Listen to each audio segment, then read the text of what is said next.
नमस्कार दोस्तों 24 सालों में सरकार की नीतियों की वजह से आज उत्तराखंड के पहाड़ बंजर बन गए हैं। पहाड़ के बच्चों के नाम पर, यहाँ के विकास के नाम पर मैदानों में भी बंजर ढांचे खड़े किए जा चुके हैं। उत्तराखंड का यह बंजर हो चुका स्टेडियम, अंतर्राष्ट्रीय स्टेडियम, आज भी खिलाड़ियों के इंतजार में ही है। Ranji match, IPL match, sports hostel और न जाने क्या क्या वादे नेताओं से जनता को यहाँ पर मिले, लेकिन आखिर में जो मिला वह था एक बड़ा सा सफेद हाथी। अब खबर यह है कि यह सफेद हाथी भी बाढ़ की जद में आ गया है। एक रिपोर्ट का दावा है कि 70 एकड़ में बने इस स्टेडियम का करीब 50 एकड़ गोला नदी के तट पर बना हुआ है। कांग्रेस सरकार में जिस ढांचे को स्पोर्ट्स कॉम्प्लेक्स कहा जा रहा था, हो सकता है कि आने वाले दिनों में भारतीय जनता पार्टी की सरकार में ही इसे खेल विश्वविद्यालय कहा जाए। जनता के टैक्स का पैसा है, बाढ़ में बहाओ या फिर आग लगा दो, उत्तराखंड में पूछने वाला है ही कौन। नमस्कार दोस्तों, मैं हूं अनूप थपलियाल और आज के इस वीडियो में उत्तराखंड के अंतर्राष्ट्रीय स्टेडियम के रास्ते समझेंगे कांग्रेस और भारतीय जनता पार्टी के खेल को। इस पर चर्चा करने से पहले अगर आपने अभी तक हमारे चैनल को सब्सक्राइब नहीं किया है तो सबसे पहले आप चैनल को सब्सक्राइब कर लें, वीडियो को अंत तक जरूर देखें और उसके बाद कमेंट करके अपनी राय से हमें अवगत कराएं। साथ ही साथ आप नीचे दिए गए नंबर या फिर QR कोड के माध्यम से हमारा सहयोग करना न भूलें। दोस्तों, साल 2014 के नवंबर महीने में एक दिन हल्द्वानी में एक राजनीतिक जलसा आयोजित होता है, जलसा किया जाता है। हल्द्वानी के गोलापार में एक अंतर्राष्ट्रीय स्टेडियम की नींव रखी जाती है और गोला नदी के किनारे वैदिक मंत्रों के उच्चारण के साथ भूमि पूजन किया जाता है। स्क्रीन पर दिखने वाली तस्वीर उस समय की वित्त मंत्री के साथ मुख्यमंत्री और खेल मंत्री की है। वैसे उस समय कांग्रेस सरकार के जो खेल मंत्री दिनेश अग्रवाल थे वह इन दिनों भारतीय जनता पार्टी में है और उत्तराखंड में नेताओं का ऐसा हृदय परिवर्तन आए दिन होता रहता है, यह आम बात है। खैर, 2016 में जिस दिन अंतर्राष्ट्रीय स्टेडियम का लोकार्पण हुआ उस दिन तक यह इलाका ग्रेटर हल्द्वानी के नाम से जाना जाने लगा था।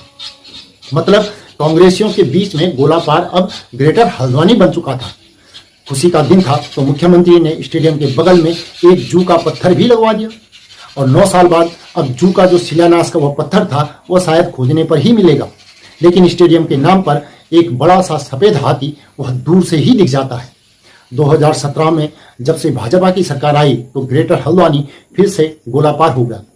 2017 में जब से भाजपा सरकार आई वो 190 करोड़ रुपए में बने इस स्टेडियम को कितना सीरियसली लेती है उसे पिछले हफ्ते की ही एक घटना से समझा जा सकता है। भारी बारिश के कारण गोला नदी में बहुत ज्यादा पानी बढ़ जाता है और अंतर्राष्ट्रीय स्टेडियम का 20 मीटर चौड़ा और 150 मीटर लंबा जमीन का हिस्सा नदी अपने साथ बहा कर ले जाती है। इसके 4 दिन बाद उत्तराखंड की खेल मंत्री रेखा आर्य हल्द्वानी में आयोजित एक कार्यक्रम में शामिल होती हैं, पर आपदा में टूटे अंतर्राष्ट्रीय स्टेडियम का हाल देखने की बजाय वह द ग्रेट खली का शो देखने को तवज्जो देती हैं।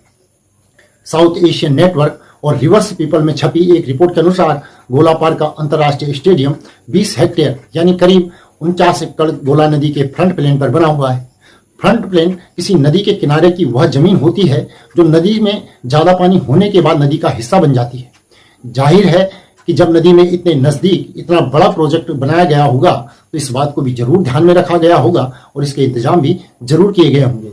लेकिन आश्चर्य फिर भी न जाने क्यों 2023 तक स्टेडियम का नदी से लगा काफी सारा हिस्सा नदी के साथ बह गया। 2024 में यह खबर और भी बड़ी होकर सामने आती है और अब यह कहा जा रहा है कि गोला नदी ने 20 मीटर कटाव और कर दिया तो पूरा स्टेडियम बह जाएगा। यह कोई और नहीं, यहाँ के अफसर कह रहे हैं अब तक स्टेडियम में सितंबर 2023 में 70 मीटर रास्ते का नुकसान हुआ है। अक्टूबर 2023 में 200 मीटर और जुलाई 2024 में 400 मीटर हिस्सा चपेट में आए। अब सितंबर 2024 में 450 मीटर हिस्से को गोला निगल गई और अधिकारी सोते रहे। क्या गोला नदी से होने वाला नुकसान यहीं थम जाएगा?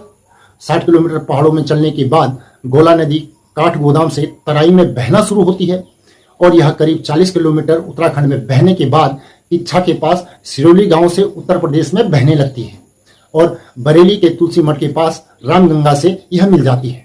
बरसात के दिनों में जब नदी पहाड़ से तराई पर आती है तो अपने साथ लाए सेंटिमेंट को छोड़ते हुए आगे बढ़ती है और नदी के बिल्कुल किनारे बने सभी प्रतिष्ठान अपनी अपनी सुरक्षा के लिए सुरक्षा दीवारें बनाते हैं। इससे नदी का रास्ता संकरा हो जाता है और आगे जहां भी उसे मौका मिलता है वह अपना रास्ता बनाते हुए तेज बहाव के साथ बहती है। फिर जो भी रास्ते में आता है वह नदी का हिस्सा बन जाता है और सतही तौर पर देखने से प्राकृतिक आपदा जैसे दिखने वाली यह घटना असल में सरकारी भ्रष्टाचार और इंसानी लालच का ही नतीजा है। कुल मिलाकर इसे शॉर्ट में समझा जाए तो गोला नदी में से हो रहे जिस नुकसान को प्राकृतिक आपदा कहकर कुदरत के खाते में डाला जाता है या डाला जा रहा है, वो अनप्लान डेवलपमेंट और सरकारी बेवकूफ़ी का ही नतीजा है। फिर भी अगर यह पूछा जाए कि गोला नदी से होने वाले नुकसान का जिम्मेदार कौन है, तो भाजपा कहेगी कि कांग्रेस ने बनाया और कांग्रेस कहेगी कि भाजपा ने संभाला ही नहीं। राज्य के लोगों के लिए आपदा दुख लेकर आती है, पर नेता और अफसरों के लिए यह अवसर लेकर आती है। इस पर आपकी राय क्या है, यह कमेंट करके हमें जरूर बताएं। साथ ही चैनल को सब्सक्राइब करना और नीचे दिए गए नंबर या QR कोड के माध्यम से हमारा सहयोग करना न भूलें। तब तक के लिए नमस्कार। पुनः जल्दी आपसे अगली रिपोर्ट में मुलाकात होगी।